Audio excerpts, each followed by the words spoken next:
Doctor Bhimrao Ambedkar के कथित अपमान की लड़ाई अब धक्का मुक्की के स्तर पर आ चुकी है। आज संसद भवन परिसर में बीजेपी और कांग्रेस के सांसदों के बीच धक्का मुक्की हुई।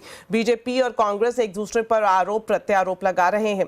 बीजेपी का कहना है कि राहुल गांधी ने संसद के मकर द्वार की सीढ़ियों पर उनके सांसदों को धक्का दिया। इसमें उड़ीसा के बालासोर से बीजेपी सांसद प्रताप सारंगी और यूपी के फर्रुखाबाद के बीजेपी सांसद मुकेश राजपूत घायल हुए हैं। वो फिलहाल हॉस्पिटल में भर्ती हैं।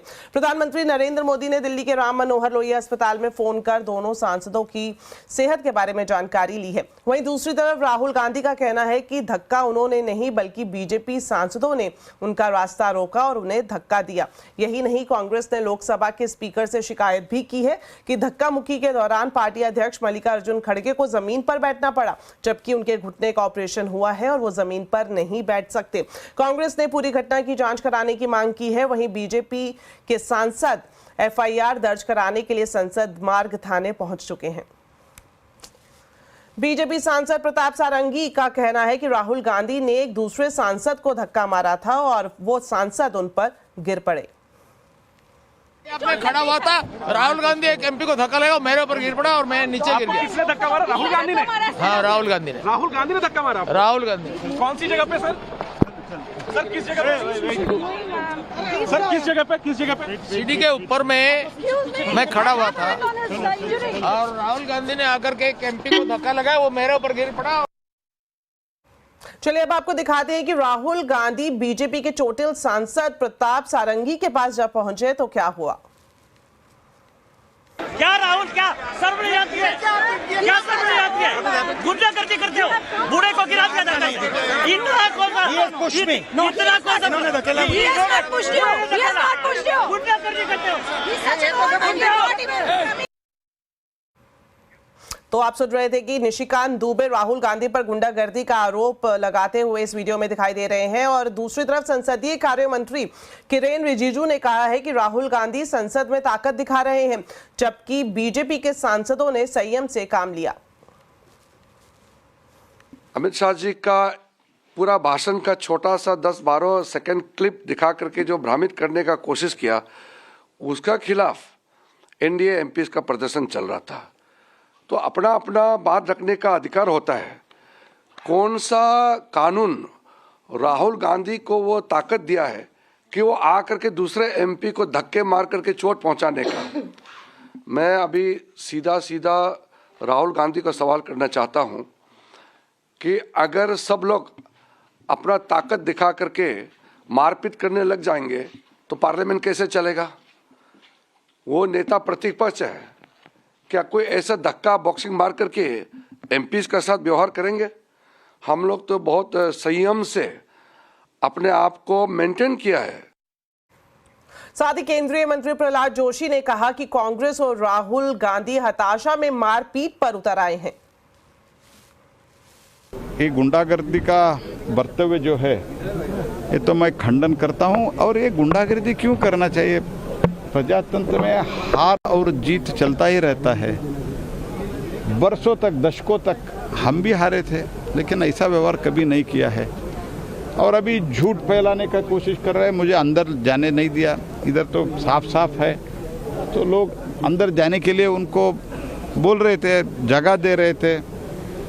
तो फिर भी उन्होंने पहले संदीप पात्रा को ऐसा एक मारा, बाद में इनको मुकेश जी को धक्का मारा।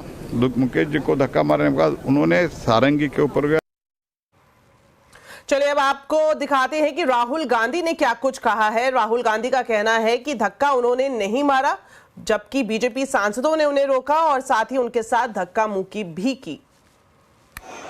आपके कैमरा में होगा, ये पार्लियामेंट की एंट्रेंस है, इसमें मैं अंदर जाने की कोशिश कर रहा था, तो बीजेपी के एमपी जो थे वो मुझे ऐसे रोकने की कोशिश कर रहे थे, धकेल रहे थे और मुझे धमका रहे थे, तो वो हुआ है। बस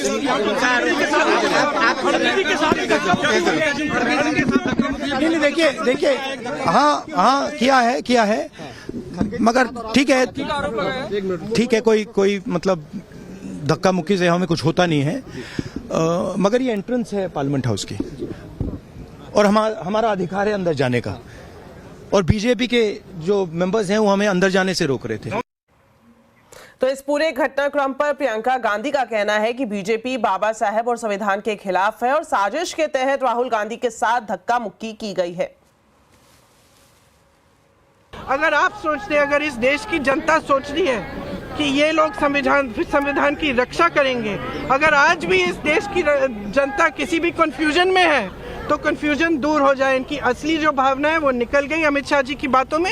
इनकी असली भावना आज आपको दिख गई यहाँ पे, जहाँ पे ये हिंसक भावना रख रहे हैं। इनके मुंह से जय भीम निकल भी नहीं सकता। मैं इनको चैलेंज करती हूँ बीजेपी की एमपी से, यहाँ खड़े होकर जय भीम बोले। हम चलते हुए आ रहे हैं, उन्होंने मकर दौर पे आके हमको रोकने के लिए वहां बैठ गए और हम पार्लियामेंट को टाइम भी खत्म हुआ था और 5 मिनट बाकी थी, इसलिए हम अंदर जाना चाहते थे, लेकिन उन्होंने दरवाजे पे रोका और ऐसा कि उन्होंने अपना मसल पावर दिखाने के लिए इतने सारे वहां पर उनके पुरुष एमपीज थे, पूछो मत। हमारे ऊपर हमला करके, और मैं उसमें पहले ही मैं किसी को धक्का देने की स्थिति में नहीं हूं, लेकिन मेरे को खुद वो लोग धक्का दिए, मैं अपना बैलेंस नहीं संभाल सका, मैं नीचे बैठ गया। तो अब हमारे ऊपर इल्जाम भी लगा रहे कि हमने धक्का दिया, हमने उनको गिराया। तो अम्बेडकर के नाम पर हो रही लड़ाई आखिर हाथापाई पर क्यों आई? आज आवाज अड्डा में इसी पर होगी बड़ी चर्चा शाम 7:57 पर।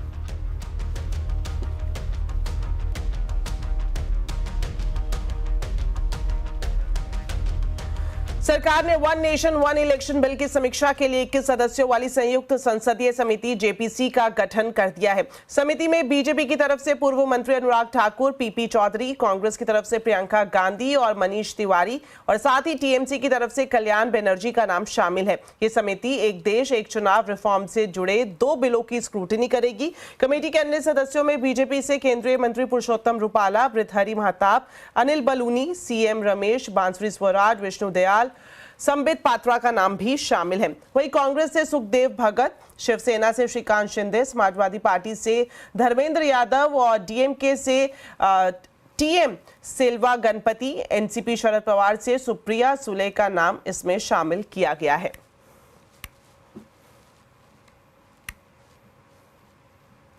चलिए अब आपको बताते हैं मार्केट का पूरा हाल। खराब ग्लोबल संकेतों ने बाजार का मूड बिगाड़ दिया। बाजार लगातार चौथे दिन गिरावट के साथ बंद हुआ। सेंसेक्स निफ्टी 1% से ज्यादा फिसले। सेंसेक्स 964 पॉइंट गिरा तो वहीं निफ्टी 247 पॉइंट गिरा। इसके अलावा मिड कैप और स्मॉल कैप इंडेक्स नीचे से सुधर कर बंद हुए। डिटेल्स के साथ अब जुड़ गई हैं कंचन। तो कंचन बताएं, आज बड़ी गिरावट देखने को मिली, कौन से सेक्टर था जहां थोड़ा गेन भी दिखाई दिया? सेक्टर स्पेसिफिक बात करी जाए तो केवल फार्मा ही ये सेक्टर था जो ग्रीन में बंद हुआ है, बाकी तो सारे ही सेक्टर लाल रंग के साथ बंद हुए हैं। स्टॉक स्पेसिफिक एक्शन की बात कर लेते हैं कि कौन से स्टॉक्स में अच्छा खासा एक्शन देखने को मिला है।